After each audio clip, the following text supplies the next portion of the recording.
অধ্যায় 15 গোছানো এবং সারসংক্ষেপ। একটু থেমে ক্লাইন আবার লিখতে শুরু করল। পটসনের সমস্যা সমাধানের মূল উপায় হল হজম করা, শুধু নিয়ন্ত্রণ করা নয়। বিষয়টা সহজভাবে বোঝা যায়। শুধু নিয়ন্ত্রণ করা মানে পটসনের শক্তিকে বাইরের হাতিয়ার হিসেবে ব্যবহার করা।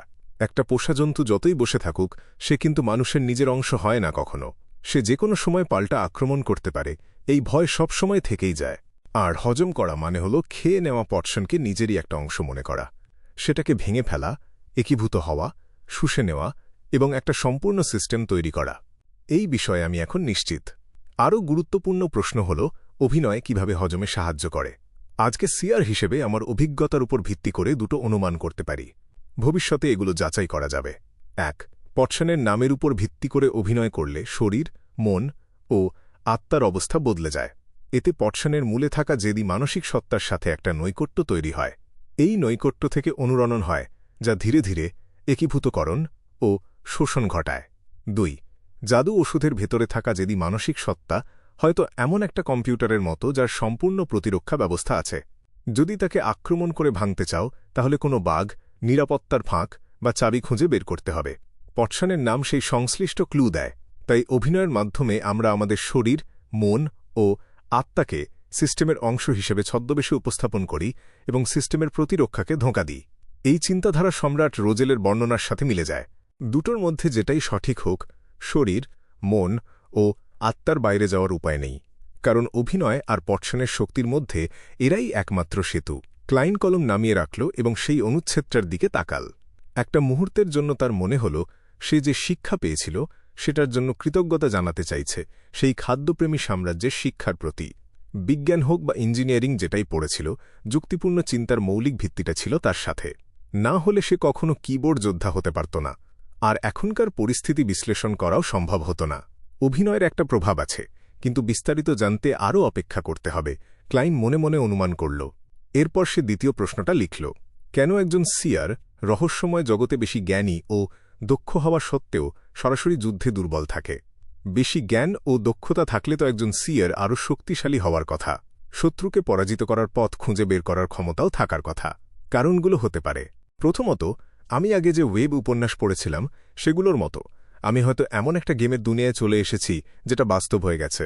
তাই আলাদা আলাদা পেশায় আলাদা বিশেষত্ব থাকে এবং সেগুলো পরস্পরের সাথে ভারসাম্য রেখে চলে। কিন্তু এখন পর্যন্ত এই দুনিয়াটা গেমের মতো আচরণ করছে এমন কোনো লক্ষণ নেই। মিশনের মতো ঘটনাক্রম নেই। এই কারণটা তোলা থাকুক, তবে এটা খুবই অসম্ভব।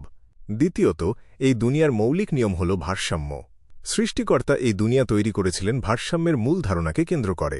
তৃতীয়ত, একই সিকোয়েন্স স্তরের পটসনগুলোর শক্তি একই রকম হয়। আমাদের পূর্বপুরুষরা যা খুঁজে বের করে সারসংক্ষেপ করেছেন সেটাই সর্বোত্তম অবস্থা। এই স্তরের বেশি শক্তি হলে ভেঙে পড়া ও নিয়ন্ত্রণ হারানো সহজ হয়, কম হলে কাঙ্ক্ষিত বিয়ণ্ড শক্তি পাওয়া যায় না। তাই শক্তির ভারসাম্য বজায় রাখার পরিস্থিতিতে এক জায়গায় বেশি শক্তিশালী হওয়া মানে অন্য জায়গায় দুর্বল হয়ে যাওয়া।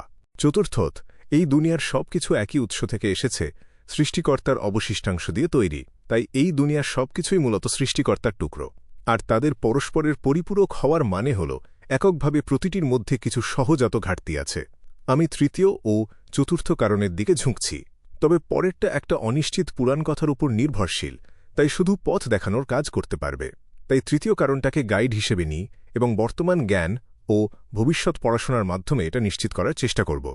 এতক্ষণে ক্লাইন পুরো 2 পাতা লিখে ফেলেছিল, কিন্তু থামল না, বরং নতুন একটা প্রশ্ন লিখল। আজকে যা শিখলাম তা থেকে দেখা যাচ্ছে আমার ভাগ্য বাড়ানোর আচার অনুষ্ঠানটা ক্লাসিক রিচুয়ালিস্টিক ম্যাজিকের অন্তর্গত। এই ধরনের রিচুয়ালিস্টিক ম্যাজিক 3 ভাগে বিভক্ত।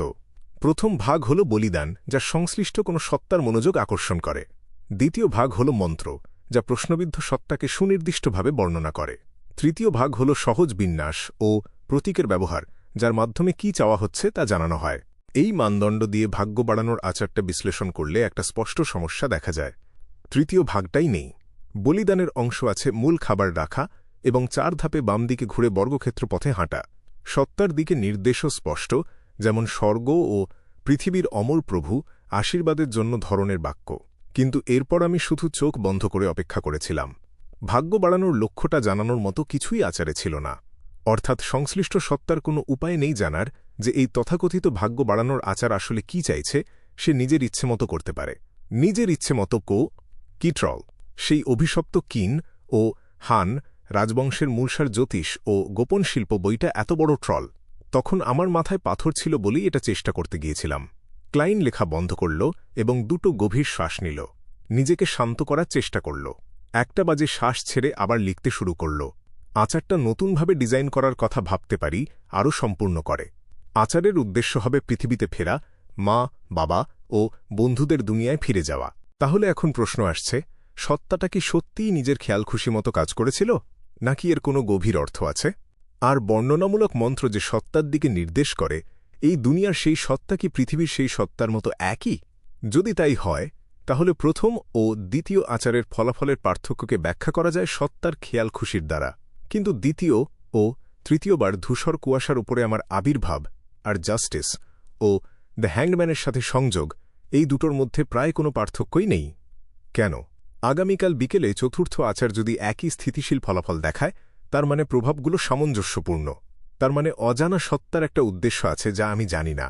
সেক্ষেত্রে নতুন বর্ণনা ও অনুরোধ যোগ করলে স্পষ্ট সাড়া পাব না, বরং আচারটা জটিল হয়ে যেতে পারে এবং বিপরীত ফল আসতে পারে।